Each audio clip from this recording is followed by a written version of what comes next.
Waalaikumsalam warahmatullahi wabarakatuh.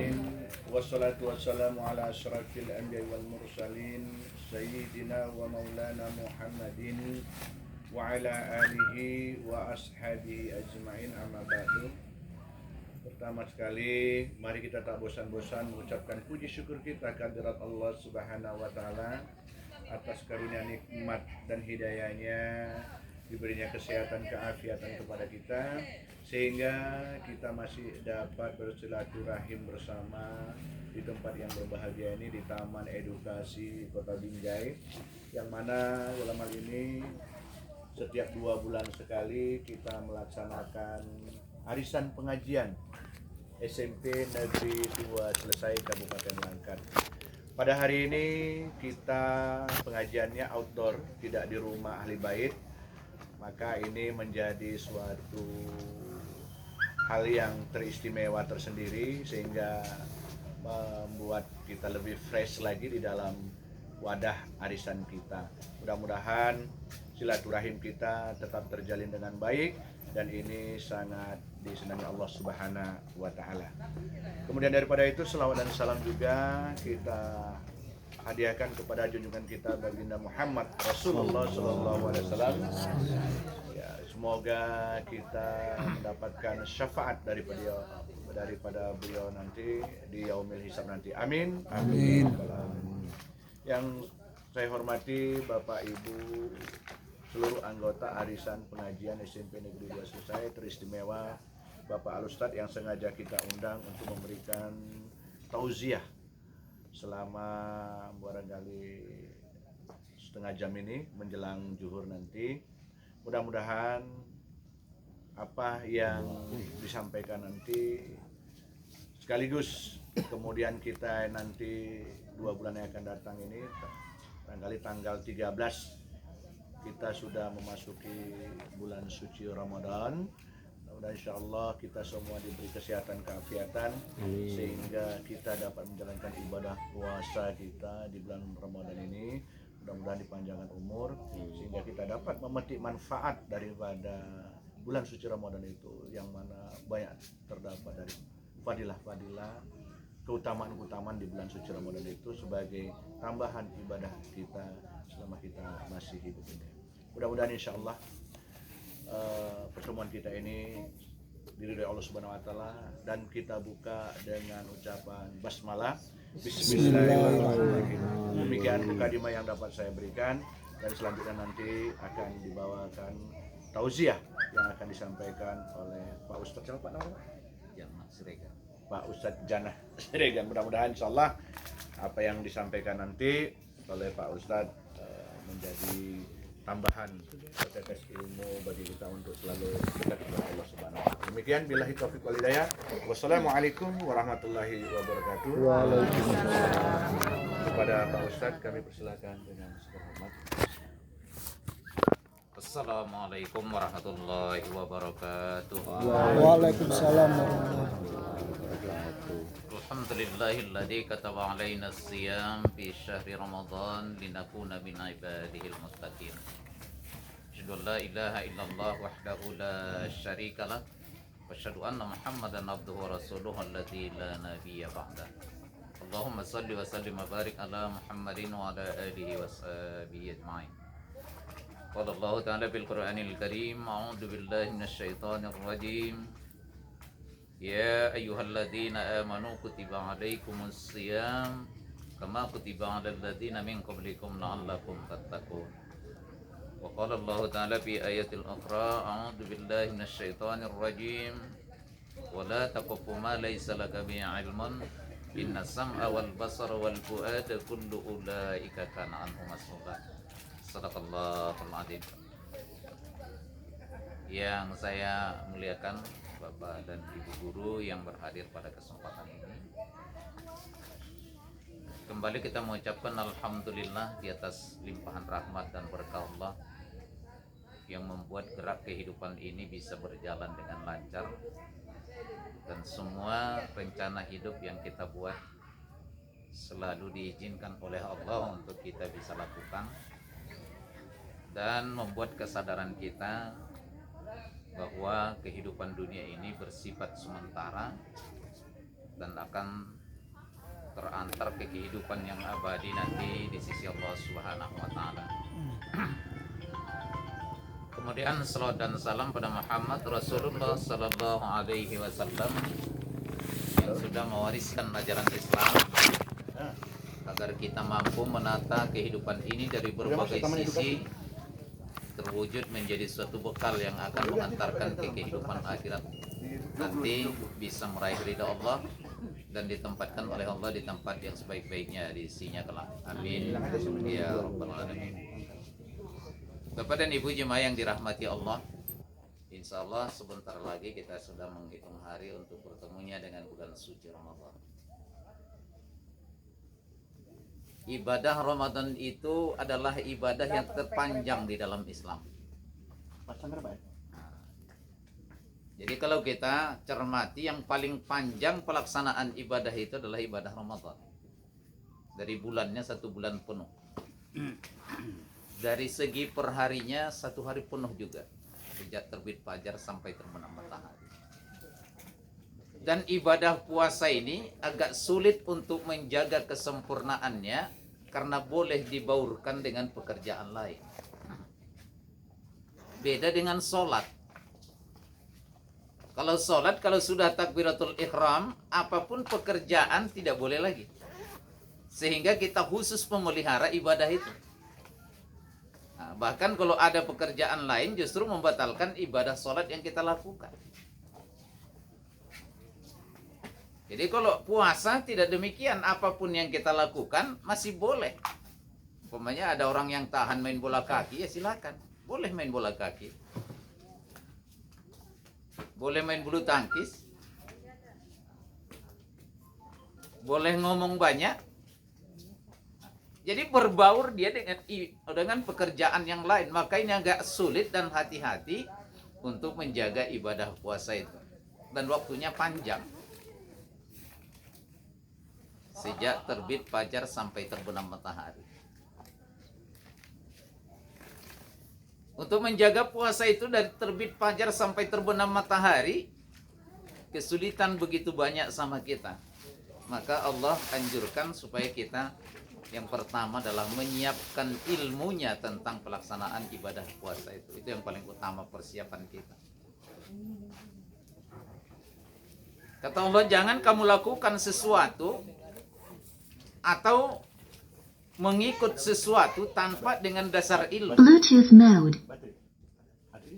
Wala taqfu ma laysa laka bihi ilmun. Jangan kamu kerjakan sesuatu yang tidak didasari dengan ilmu pengetahuan.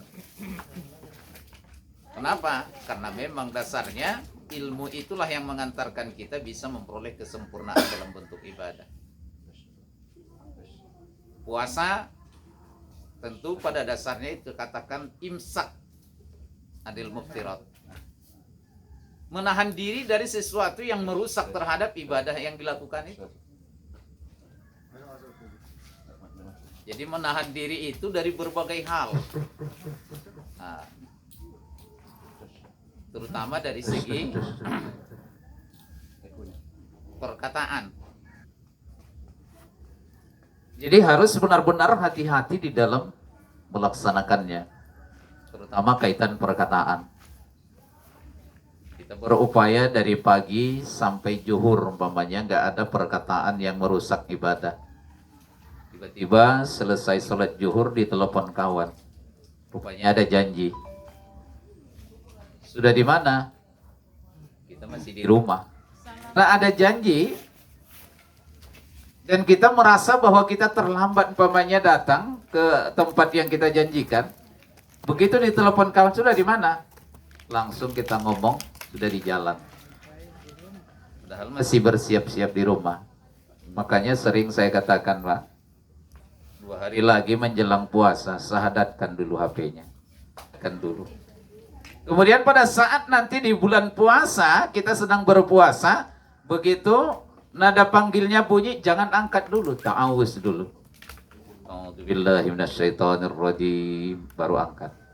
Kenapa? Supaya dalam pembicaraan itu enggak dicampuri oleh setan. Kita sudah berlindung kepada Allah, maka nanti kita ngomong pun dengan kawan, kita berpikir kita sedang berpuasa. Kenapa? Kita dilindungi oleh Allah dari setan yang akan membuat kita nanti merusak nilai puasa kita. Kemudian, tentu kita harus pahami pelaksanaannya itu. Dari segi perkataan banyak yang harus kita jaga. Kalau yang dibicarakan juga harus kita nilai. Apa topik yang dibicarakan ini? Kalau ada berbaur dengan ghibah, maka kita harus kembali kepada apa yang diatur oleh Rasulullah. Man kana yu'minu billahi wal yaumil akhir falyaqul khairan aw liyasmut. Siapa yang benar beriman kepada Allah dan hari kiamat, maka hendaklah dia berkata baik, mengucapkan kata-kata yang baik. Kalau tidak, lebih bagus diam. Maka kita harus cermati dulu kalau ada pembicaraan, apakah pembicaraan ini mengarah kepada sesuatu nanti yang akan merusak ibadah kita. Kalau membicarakan ghibah umpamanya aib orang lain yang diceritakan, ambillah posisi diam. Kalau bisa pun tinggalkan suasana itu. Tapi kalau nggak bisa ditinggalkan, kata Allah, pelihara dirimu. Kemuliaan diri kita pelihara, jangan ikut campur dengan masalah yang dibicarakan. Apalagi yang sampai sifatnya fitnah. Yang sudah tidak ada kejadiannya kepada seseorang, tapi dituduhkan dia berbuat itu lebih-lebih lagi nanti akan merusak terhadap ibadah puasa yang sedang dilakukan. Maka kalau diteliti sebenarnya yang banyak merusak nilai puasa itu adalah lewat perkataan. Sungguh beruntung orang yang pendiam bulan puasa. Karena dari pembicaraan dia tidak ada mengganggu terhadap puasanya. Tapi berupaya kita dalam arti imsak dalam bentuk perkataan. Kita puasakan perkataan pada saat bulan Ramadan. Dan kita tidak pernah dilepas oleh setan sejak kita sudah imsak sampai nanti berbuka. Dia terus mencoba dari sisi mana bisa dia merusak ibadah kita. Bisa nanti perjuangan dia yang terakhir adalah pada saat berbuka. Justru itulah Rasulullah mencontohkan bagaimana cara berbuka yang benar. Beliau berbuka dengan 3 biji kurma dan segelas air minum. Kemudian beliau sholat. Semua hidangan yang ada ditinggalkannya dulu. Sesudah selesai sholat baru dia menghadap ke hidangan. Dan pada saat itu pertimbangan yang jernih itu sudah punya kekuatan. Melihat makanan yang ada itu bukan mengikutkan selera, tapi hanya mempertimbangkan untuk kekuatan melaksanakan ibadah berikutnya. Jadi sudah ada pembatasan. Saya mau sholat tarawih nanti, makannya cukup segini aja. Bapak dan Ibu jemaah yang dirahmati Allah. Jadi banyak sebenarnya yang harus kita perhatikan dalam kaitan ibadah. Terutama ibadah puasa nanti di bulan suci Ramadan. Kemudian kita di dalam beribadah, apapun bentuknya sebenarnya kalau kita kaji itu tetap dibuat oleh Allah ada tujuan tertentu secara dunianya. Kalau akhiratnya sudah pasti itu adalah kaitan pahala.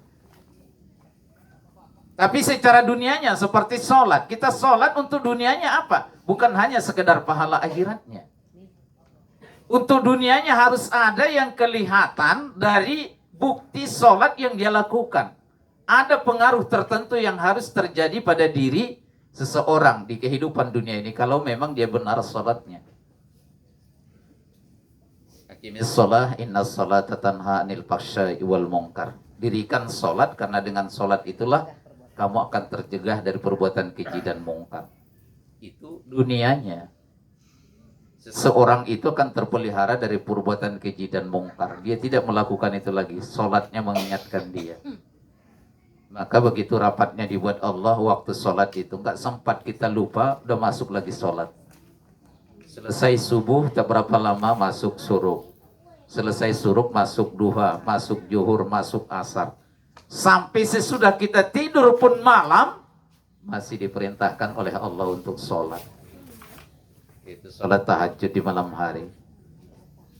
Kenapa? Supaya kita itu terpelihara dengan sholat kita. Belum lupa kita sholat yang kita lakukan, sudah masuk sholat berikutnya. Kenapa? Di antara sholat itu tadi mungkin ada sesuatu yang bertentangan dengan aturan Allah. Justru sholat kita itulah yang membuat peringatan kepada kita untuk tidak melakukan hal itu. Begitu juga dengan puasa yang diwajibkan oleh Allah kepada orang yang beriman. Orang yang sudah merasa nyaman dengan aturan Allah. Kalau saya menerjemahkan amanunya itu sudah merasa nyaman. Tidak hanya sekedar yakin, tapi dia nyaman dengan aturan Allah. Itu dipanggil oleh Allah, diwajibkan kepada kamu berpuasa.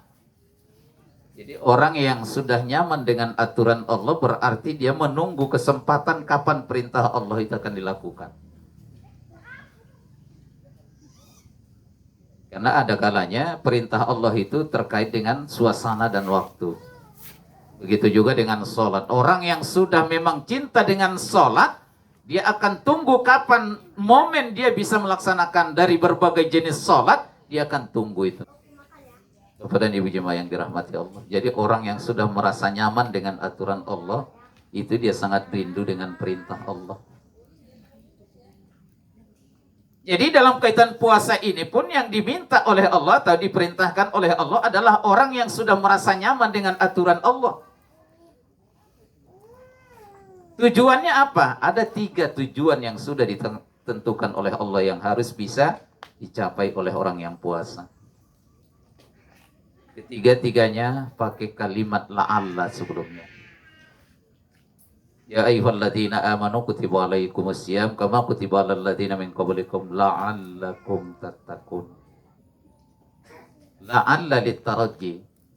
La'alla itu menggambarkan harapan besar. Kalau dia berjuang untuk melakukannya, harapan besar akan dapat hasilnya.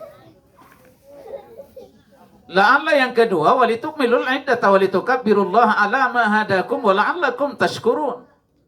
Hendaklah kamu sempurnakan bilangan puasa itu dan kamu agungkan Allah atas petunjuk-petunjuknya kepada kamu. Mudah-mudahan kamu menjadi orang yang bersyukur. Yang ketiga juga kalimat la'alla. Wa idza sa'alaka ibadi anni fa inni qarib ujibu da'watad da'i ijada'ani falyastajibu li wal yu'minu bi la'allahum yarsudun. Kalau ditanya Muhammad tentang aku, sampaikan kepada hambaku, aku dekat. Perkenankan doa apabila mereka meminta kepadaku.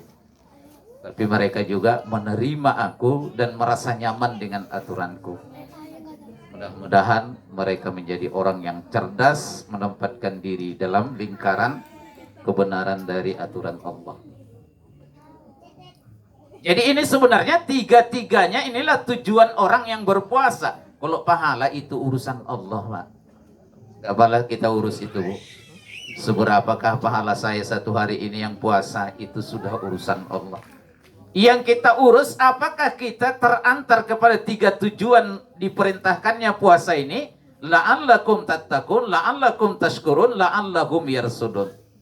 Mudah-mudahan kamu menjadi orang yang taat, takwa. Mudah-mudahan kamu menjadi orang yang bersyukur. Berarti paham tentang nikmat yang diberikan oleh Allah. Didatangkan oleh Allah nikmat itu kepadanya. Dia pahami sebenarnya itu untuk apa. Kemudian dia cerdas. Artinya mampu dia memahami aturan yang sudah ditetapkan oleh Allah. Maka dia berada di tengah-tengah aturan itu sebagai pelakunya. Sehingga benar-benar dia merasa terjamin dengan aturan yang diberikan oleh Allah Subhanahu wa ta'ala. Kepada ibu jemaah yang dirahmati Allah, maka diatur Allah kita yang berpuasa itu banyak larangan-larangan yang harus kita lewati. Artinya membiasakan kita sampai 1 bulan penuh dibuat seperti itu, sudah menjadi kebiasaan. Itu yang diharapkan. Sudah menjadi kebiasaan memelihara aturan Allah. Kalau yang dilarang ditinggalkan, kalau yang diperintahkan dikerjakan dengan cepat.